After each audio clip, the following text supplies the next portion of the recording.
자, 이어지는 영상에서는 우리 박완서 선생님의 엄마의 말투 2편을 읽고 난 이후에 학습 활동과 핵심 정리를 진행해 볼게.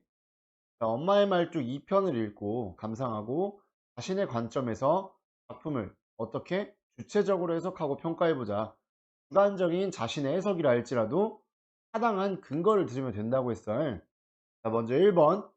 엄마의 행위와 이에 대한 나의 반응을 정리해 보자. 엄마의 행위는 일단 엄마가 지금 수술 이후에 다리를 다쳐가지고 수술을 한 이후에 마취가 덜 깨서 혼수 상태에서 환각을 보고 있지. 과거 한국전쟁 때 자신의 눈앞에서 아예 아들을 죽였던 인민군 인민군 군관을 보게 되지. 인민군 군관을 보고 자신의 아들을 살리기 위해서 몸부림을 치고 있어.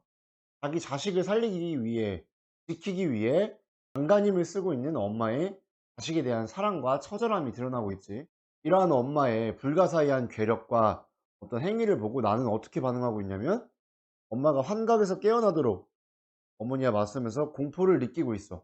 어머니와 동일시되는 감정을 느끼고 있단 말이야.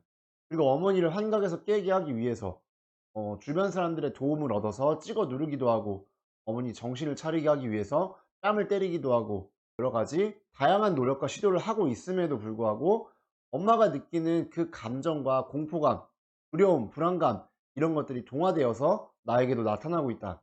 자, 그리고 작품의 마지막 부분에서 어머니가 자신의 아들에게 그랬던 것처럼 나에게도 어머니가 죽게 되면 매장하지 말고 묘지에 무덤을 쓰지 말고 화장해서 뼈가루를 어떻게 고향 땅이 보이는 강화도에서 고향인 대성 개풍을 바라보는 그 바닷가에서 바람이 날려달라고 유언을 이야기하시지.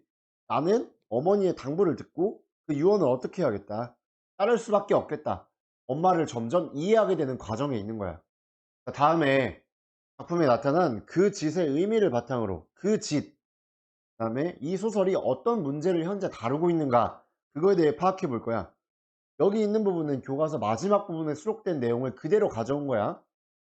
자, 어머니는 한 줌 먼지와 바람으로서, 먼지와 바람, 어떻게 보면 굉장히 작고 유약한 존재라고 할 수 있는데, 보잘것없는 존재라고 할 수 있는데, 우리가 흔히 생각하는 먼지와 바람이라는 그 이러한 시어의 단어의 의미가 아니야.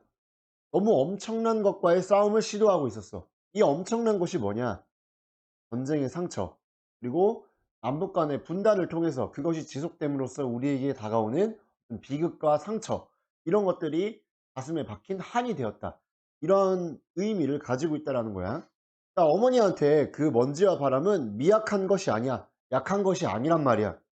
자, 어머니를 짓밟고 어머니의 모든 것을 앗아간, 사랑하는 아들을 뺏어간 어머니가 이해할 수 없는 어떤 괴물이야? 분단이라는 괴물을 어머니가 거역할 수 있는 유일한 수단이었다. 내가 여기에 순종하고 포기하는 것이 아니고, 그렇지, 맞서 싸우고 저항하고 극복한다라는 의미야.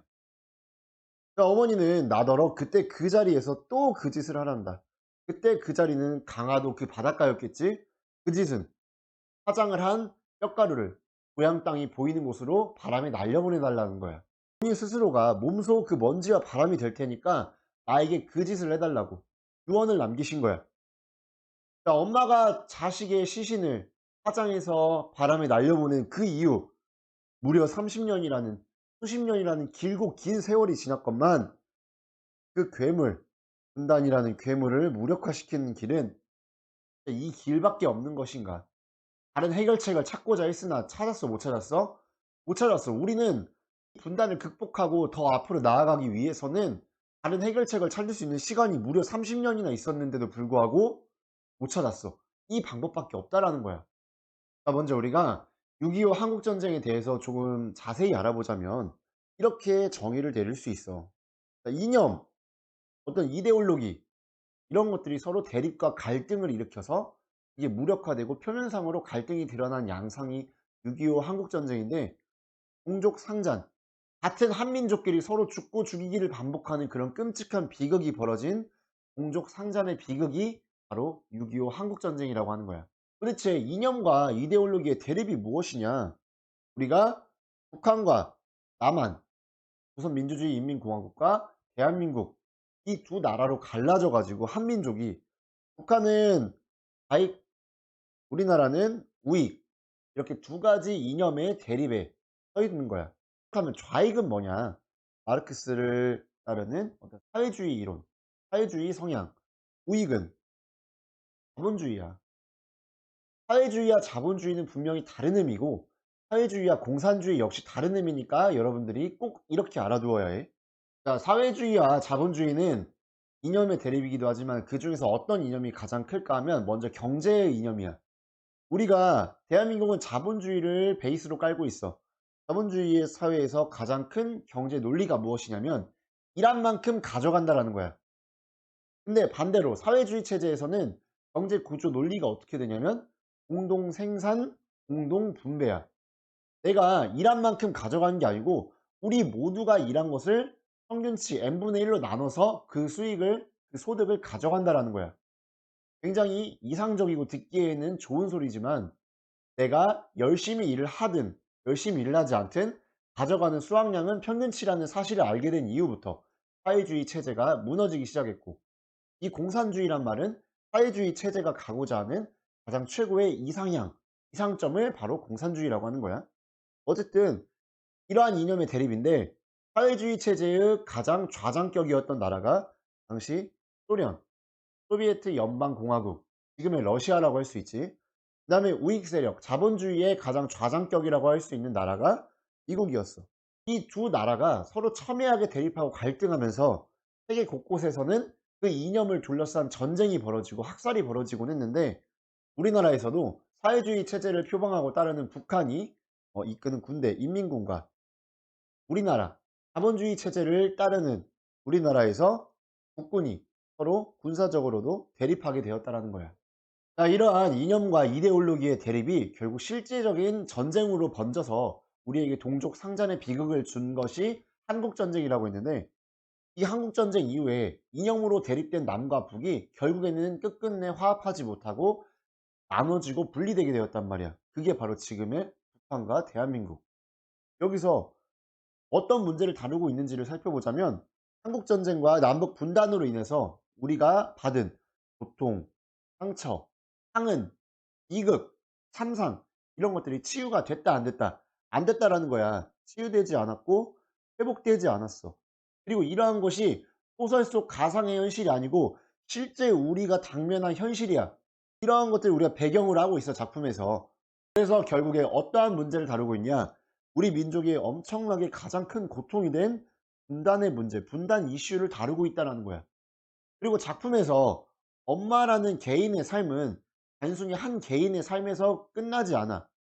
엄마가 아들을 잃은 그 처절하고 힘들었던 고통과 상처와 한은 단순히 한 개인의 사적인 역사에서 끝나는 것이 아니고 거기에 국한되는 것이 아니라 우리 민족과 우리 가족사, 전 국가적인 차원으로까지 고양되고 확장시킴으로써 작품의 주제가 심화되고 있다. 그 다음에 위에서 정리한 내용을 바탕으로 엄마가 지닌 상처가 무엇인지 우리가 한번 파악해보자. 답은 한국전쟁 중에 비극적으로 자신의 눈앞에서 인민군 군관에게 자식을 잃은 아픔을 무려 30년 이상이라는 오랜 세월이 지난 후에도 회복되거나 치유되지 않고 우리 가슴속에 한이 되어서 깊이 남아있다는 걸 의미하는 거야. 다음 266페이지야. 두 번째 학습활동을 보자. 이 소설에 무엇을 파악하고 특성을 파악하고 그 효과가 무엇인지를 생각해 보자. 자, 먼저 이 작품에서는 나라는 서술자가 등장하지. 소설 속 주인공이 나야. 그렇기 때문에 몇 인칭일까? 1인칭이 되겠지. 그 다음에 자신의 내면 심리를 드러내고 있고 아주 섬세하게 드러내고 있고 어머니를 관찰하면서 생각한 것, 나와 어머니가 체험한 것, 이런 것들이 드러나기 때문에 1인칭, 그렇지, 주인공 시점이라고 할 수 있어.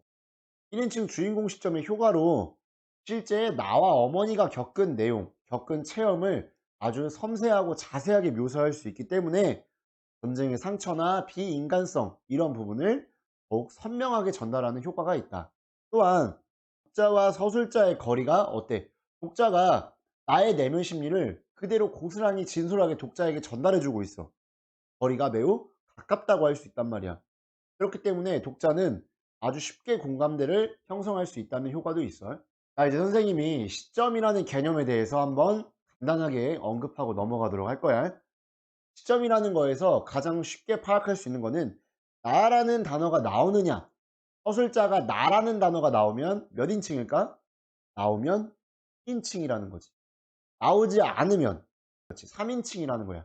물론 여기에 2인칭도 있어.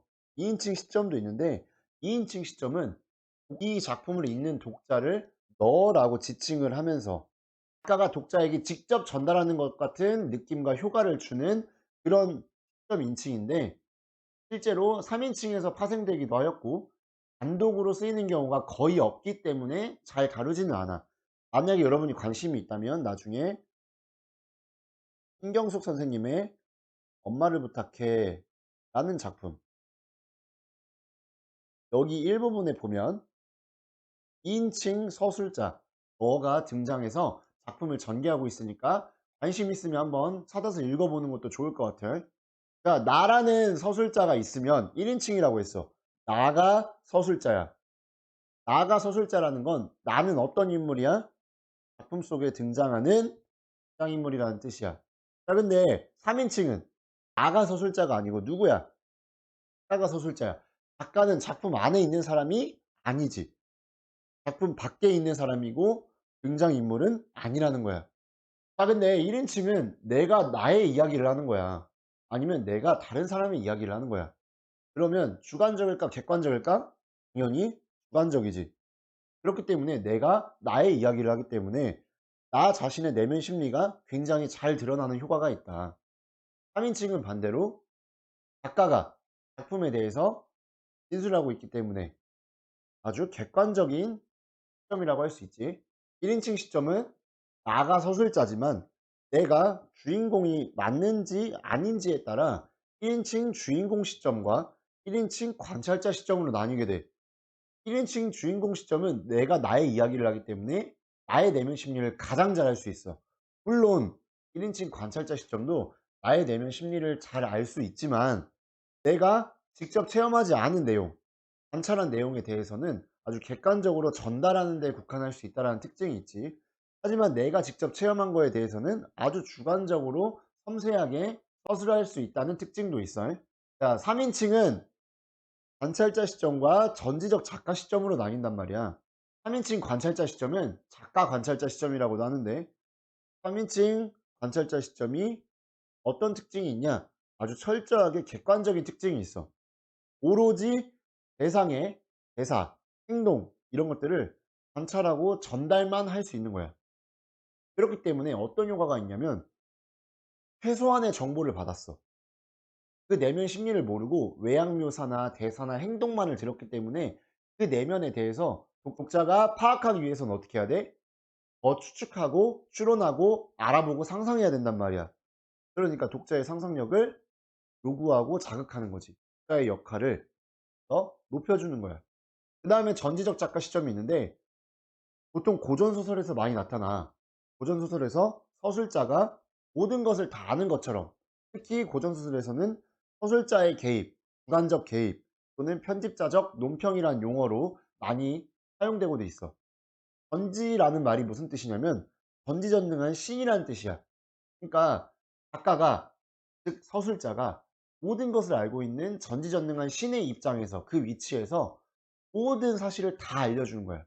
독자가 특정 내용을, 결말을, 누구의 내면 세계를 아니면 행동을 파악하기 위해서 노력을 해도 돼, 안 해도 돼? 굳이 막 아등바등 안 해도 된단 말이야. 독자의 상상력이나 역할을 그래서 그만큼 제한하는 시점이 되겠다. 다음 3번, 엄마의 말뚝이 연작소설이라고 했는데 그 1편, 2편, 3편의 전체 이야기를 요약한 거야. 우리 처음 영상 시작할 때 우리가 다뤘었는데 이걸 근거로 해서 제목의 의미까지, 소재의 의미까지 함께 해석해 보자는 거야. 먼저 1편은 우리가 고향인 개성 개풍을 떠나서 서울의 터전을 잡게 됐어. 서울의 터전을 잡게 된 그 계기와 목적이 뭐야? 자녀들의 신식 교육을 위함이었지. 그리고 엄마가 여기서 단순히 살아남는 것이 목적이 아니고 더 잘 사는 사대문 안으로 편입하고 싶은 그러한 욕심. 그래서 아버지 없이 홀로 두 자녀를 어떻게 키워? 아주 억척스럽게 키워냈단 말이야. 그런 엄마의 모습과 나의 성장기를 다룬 이야기가 엄마의 말뚝 1편이라고 할 수 있어. 자, 그 다음에 엄마의 말뚝 2편. 우리가 오늘 학습했던 이 내용은 내가 주부로서, 다섯 아이의 엄마로서, 그리고 친정 엄마의 딸로서 아주 안정된 삶을 살아오고 있었는데 엄마의 다리 부상을 계기로 수술 이후에 엄마의 환갑, 이걸 통해서 한국전쟁 당시, 과거 수십 년 전 한국전쟁 당시에 인민군 군관에 의해서 오빠를 잃게 된 어떤 참담한 기억을 떠올리게 되고, 그로 인해서 내가 엄마가 느끼는 공포감과 두려움을 아주 전이되어서 동일시 될 때까지 엄마와 나의 심리적 거리가 어떻게 되고 있어? 정서적 거리가 가까워졌지. 그래서 내가 엄마를 좀 더 이해할 수 있게 되었다는 내용이야. 다음 3편은 뭐냐면 엄마가 수술받은 이후에 후유증으로 오랜 세월 투병을 하시다가 돌아가시게 되는데 엄마는 어떤 유언을 남겼어? 나를 화장해서 내 뼈가루를, 내 한 줌 먼지와 바람이 될 테니 내 뼈가루를 고향이 보이는 강화도 바닷가에서 고향 개성 개풍을 향해 뿌려달라고 했어. 그게 엄마의 유언이었어. 근데 그것과 다르게 엄마는 서울 근교의 한 공원묘지에 매장되게 돼. 하지만 나중에 내가 엄마를 찾아갔을 때 엄마가 서운해하는 그런 느낌이 아니라 편안하게 잠든 그런 어떤 메시지나 이미지를 얻었단 말이야. 자, 이렇게가 엄마의 말뚝 1편, 2편, 3편의 이야기인데 각각의 이야기가 독립된 결말이 있어. 즉 완결되어 있단 말이야. 완결성을 가지고 있어 각각이. 근데 1, 2, 3편이 연관성이 있어 없어? 단 말이야. 그래서 이 작품을 무슨 소설이라고 한다? 연작 소설이라고 한다. 우리나라 근현대 소설 중에 이런 작품들이 덜어 있지. 자, 우리가 엄마의 말뚝 1편, 2편, 3편의 내용을 봤는데 이걸 통해서 작품의 제목에도 들어가 있고 소재로서 활용되고 있는 말뚝의 의미에 대해서 한번 파악해 보자. 엄마가 말뚝, 우리가 어디 말뚝을 박는다라고 하지. 군대에 말뚝 박다. 군대에서 직업군인으로 남아있다고. 군대에 뭐 한다? 이제 정착을 하게 된다. 정착을, 고향을 떠나서 서울로 정착하게 된 삶의 무엇, 터전. 집을 지으려면 먼저 지지대를, 말뚝을 박아야 될 거 아니야. 삶의 터전이라는 의미도 있는 거야. 아버지 없이 혼자의 몸으로 두 자녀를 아주 억척스럽게 키워낸 어머니의 어떤 의지, 집념, 삶의 태도가 될 수 있겠지. 신식 교육을 받아서 신여성이 되기를 바랬던 어머니가 오빠와는 다르게 공부를 잘하지 못했고 그 기대를 충족시키지 못했던 내가 그러한 어머니로부터 받았던 어떤 정신적 구속감. 그 서커스단에 보면 얘들아 엄청 큰 코끼리가 있는데 코끼리가 아주 작은 말뚝에 허술한 밧줄로 묶여 있단 말이야. 그런데 이 코끼리가 도망갈 생각을 안 해. 왜 그러냐면 아주 어렸을 때부터 그 말뚝에 묶여 있었는데 그때는 힘이 약하기 때문에 도망을 못 갔어. 근데 지금은 자라고 자라고 엄청 커졌는데도 불구하고 어렸을 때 내가 도망가려고 했지만 결국 그 말뚝을 뽑아내지 못했어. 그 밧줄을 풀어내지 못했어. 무엇을 학습한 거야? 그렇지. 이런 걸 우리가 보통 학습된 무기력이라고 하는데 학습된 무기력을 상징하는 이런 거 소재가 말뚝이야. 서커스단의 코끼리 말뚝. 근데 그래서 학습된 무기력이 이 작품에서 어떻게 드러나냐면 내가 느끼는 어떤 어머니에 대한 정신적 구속감을 의미하지. 자, 그 다음에 말뚝을 어떤 못이라고 생각하면, 대못이라고 생각하면 말뚝이 가슴에 박혔어. 오빠의 죽음으로 인한 엄마의 가슴 속에 맺힌 뭐가 되겠어? 상처. 그리고 상처가 더 깊어져서 한이 되었겠지. 자, 그 다음에 엄마의 말뚝. 죽어서라도, 죽음을 불사하고서라도 분단이라는 비극적 현실, 부정적 현실과 어떻게 하겠다? 순응하겠다? 아니지. 맞서겠다. 어머니의 강인한 의지가 드러나고 어머니가 깨우쳐준 끈질긴 생명의식이자 말뚝은 일종의 비석 같은 이미지 효과가 있겠지. 나의 기념비적인 어떤 포인트 요소가 될 수 있겠다. 우리가 한 소재, 제목 이걸 가지고 엄청나게 많은 의미를 도출할 수 있단 말이야. 원래 여기서 몇 가지를 뽑아내는 것이 중요하지만 이 작품은 연작 소설이기 때문에 이 모든 것들이 당연히 들어갈 수 있는 거야. 자, 267페이지야. 4번. 가장 인상 깊었던 점과 그 이유. 왜냐면 우리가 같은 작품을 읽고도 감상이 다양하게 나타날 수 있다고 했잖아. 사람마다 살아온 인생이 다르고 경험과 체험, 배경 지식, 관심사, 문학 작품을 바라보고 좀 더 가치를 두는 관점이 다르기 때문이야. 선생님이 예시를 들었는데 타당한 근거가 있어야 될 거 아니야. 작품을 기본으로 하고 있는. 뭐 예를 들면 어머니가 발작을 일으키는 부분을 아주 생생하게 묘사했어.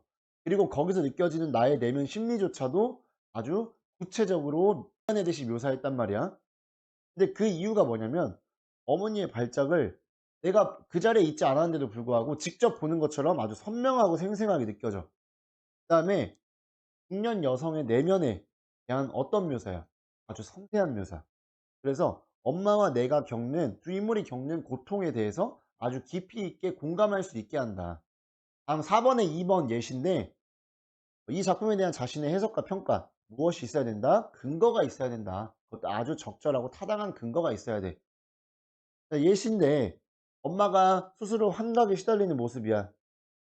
이게 어떤 의미냐면 내가 엄마의 그런 환각에 시달리는 모습을 보면서 과거의 상처를 마주보게 되고 그리고 어머니를 회피하는 것이 아니고 이해하는 과정을 겪게 된다라는 거.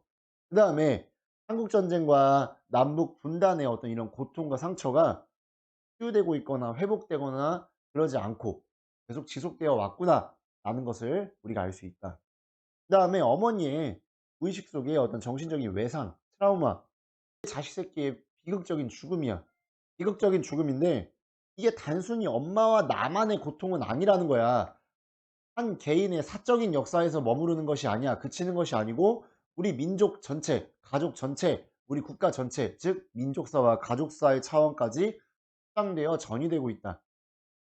그리고 전쟁의 잔혹한 참상이 단순한 잊혀질 수 있는 과거가 아니고 절대 잊혀진 것이 아니고 가슴속 한켠에 묻어두고 있었고 절대 사라진 것이 아니라는 거.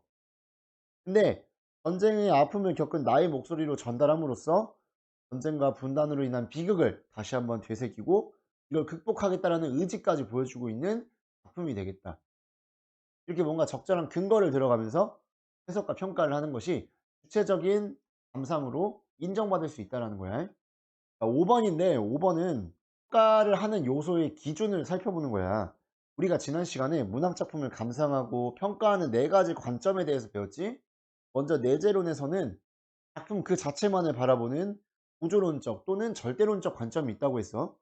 그 다음에 외재적 관점에는 작가의 창작 의도, 작가의 생애, 성장 과정, 작가의 다른 작품 이런 것들을 바라보는 표현론적인 관점이 있고 작품이 창작되었을 당시에 그런 시대상이나 문화 이런 것들이 얼마나 반영되었는지 그 상황을 포커스를 맞추고 보는 것이 반영론적인 관점. 그다음 마지막으로 독자에게 주는 영향을 고려한 효용론적 관점이 있다. 이렇게 4가지가 문학작품을 바라보는 감상하는 4가지 관점이라고 했는데 오늘은 조금 다른 척도가 나왔어. 왼쪽 보면 인물, 배경, 구성, 서술, 주제 이렇게 나와 있는데 마찬가지야 이것도. 이러한 요소들이 내용과 형식 측면에서 어떻게 작품 판단과 평가에 영향을 미치는지 살펴보자. 자, 먼저 인물이야. 인물은 여기 뭐 친정 어머니나 엄마, 나, 그 외에 인민군 군관, 오빠, 올케, 친구 뭐 등등 문병 오신 분들 엄청 다양하게 나타나지. 근데 여기서 주요 인물은 누구야? 친정 어머니와 나. 뭐 한 명 더 추가하자면 오빠 정도가 될 수 있겠네. 인물의 성격과 역할이 잘 형상화되어 있는가? 라는 내용을 봤을 때는 확실하게 말하기는 좀 어려운 부분이 있어. 자, 그 다음에 두 번째 배경, 시간적, 공간적 배경이 주제와 분위기가 잘 형상화되었는가? 배경을 볼까? 시간적으로는 한국전쟁 당시 플러스 분단이 고착화, 지속화되고 있던 시기. 공간적 배경은 서울. 이러한 배경이 작품 주제와 분위기를 잘 형성하고 있어? 그렇지. 전쟁의 아픔을 이야기하는데 한국전쟁이 배경인 건 너무 당연하지. 그 다음에 구성을 보자. 사건의 흐름이 긴밀하게 구성되었는가? 긴밀하게. 구성 볼까? 과거 회상을 통해서 역순행적 구성을 취하고 있어. 보통 특정 구성 방법이 나오면 아주 탄탄하게 구성이 잘 이루어져 있다고 판단을 해도 돼. 네 번째 서술, 시점이나 문체가 이야기를 전달하는 데 얼마나 효과적인가. 서술 방식에는 1인칭 주인공 시점이 쓰였어. 그리고 1인칭 주인공 시점은 주인공의 내면 심리, 또는 공감대를 좀 더 잘 형성할 수 있는 그런 효과가 있다고 했어. 마지막 주제는 분명하게 전달하면서 감동과 깨달음을 주는가. 주제는 뭐냐면 전쟁이나 분단의 상처 플러스 그거에서 끝나는 것이 아니고 그걸 극복하려고자 하는 의지를 보인다. 268쪽이랑 269쪽은 여러분이 과제로 수행을 하면 될 거야. 자, 선생님이랑 오늘 시간을 정리하는 핵심 정리 시간을 한번 가져볼 거야. 먼저 이 작품의 갈래를 살펴보면 전후 소설에 중요 표시가 돼 있지. 전후는 전쟁 이후라는 거야. 그러니까 전쟁 소설로 쓰였지만 전쟁 이후에 우리에게 남은 것은 무엇인가? 이 허무와 고독, 엄청난 피해, 비인간적인 어떤 세태, 이러한 것들이 우리에게 어떤 비극적인 결과를 안겨주었는가? 이러한 것들을 비판하는 작품이 전후 소설의 특징이야. 그다음에 길이로 따지면 중편 소설이 되겠고 작품이 1편, 2편, 3편으로 나누어진 연작 소설에 해당한다. 이게 작품의 갈래야. 그다음에 성격은 각각 개인의 경험이나 자전적인 체험을 담은 자전적 이야기고 과거 회상을 통한 역순행적 구성을 보이고 있기 때문에 회상적 성격이라고 할 수 있어. 그다음에 제재는 전쟁으로 인한 상처를 제재로 했어. 그다음에 한국 전쟁이 일어났던 시기 또는 분단이 고착화되고 지속되던 시기를 시간적 배경으로 하고 대한민국 서울을 공간적 배경으로 하고 있어요. 시점으로는 1인칭 주인공 시점을 통해서 작가가 전달하고자 하는 바를 좀 더 생생하게 드러내는 효과. 그 다음에 독자들이 서술자와 독자의 거리가 가깝기 때문에 독자들이 공감대를 보다 더 잘 형성할 수 있겠다라는 그런 장점과 효과가 있다라고 했어요. 그럼 작품의 서술상의 특징이 뭐가 있는지 보자. 자, 작품의 서술상의 특징으로는 먼저 첫 번째, 전쟁의 아픔을 망각하는 현실에 대해서 어떤 인식이다? 비판적인 인식이다. 우리가 간호원이나 수간호원 아니면은 그 문병을 오거나 병문안을 온 어떤 그런 주변 사람들, 그 사람의 아픔을 진짜 이해하지 못하고 있는 우리, 이렇게 전쟁의 아픔을 망각해가는 현실, 그리고 우리들 이런 사람들에 대해서 비판적인 인식을 가지고 메시지를 전달하고 있어. 자, 현재에서 과거 한국전쟁 당시를 회상했다가 다시 현재로 돌아오는 이러한 부분의 내용을 회상 부분의 내용을 삽입했어. 그래서 이런 사파식 구성이라고도 하는데 그건 좀 다른 얘기니까 회상 내용을 삽입한 어떤 구성? 역순행적 구성이다. 그다음 세 번째, 세 편의 이야기 엄마의 말뚝 1, 2, 3가 각각 독립된 무엇을 지녀 완결성을 지녀 각각이 나름의 주제를 가지고 결말을 짓고 있단 말이야. 그러면서도 서사적으로는 여러 연작 소설들 중에 뭐야 하나야. 그러니까 연작 소설들끼리 연관성이 있다 없다 있다라는 거야. 그래서 이러한 형식적 서술상의 특징을 바탕으로 어떤 주제를 전달하고 있냐면 전쟁이 그 남북 분단이 남긴 무엇 겠지 또는 한 이런 것들 여기서 끝나는 것이 아니고 플러스 뭐야 이거에 대해서 극복의 의지를 보이고 있다. 이게 바로 작품의 뭐다? 주제가 된다. 이렇게 여기까지 해서 선생님이랑 엄마의 말뚝 본문 생략된 중략 부분의 절정과 결말 부분, 교과서에 수록된 결말 부분에 대한 작품 분석, 그리고 학습 활동과 작품 핵심 정리를 진행해 보았어요. 여러분들이 과제를 잘 수행하고 공부한 내용 반드시 인증샷 찍어서 과제로 제출할 수 있도록 해. 오늘도 수고 많았고 여기까지 고생 많았다.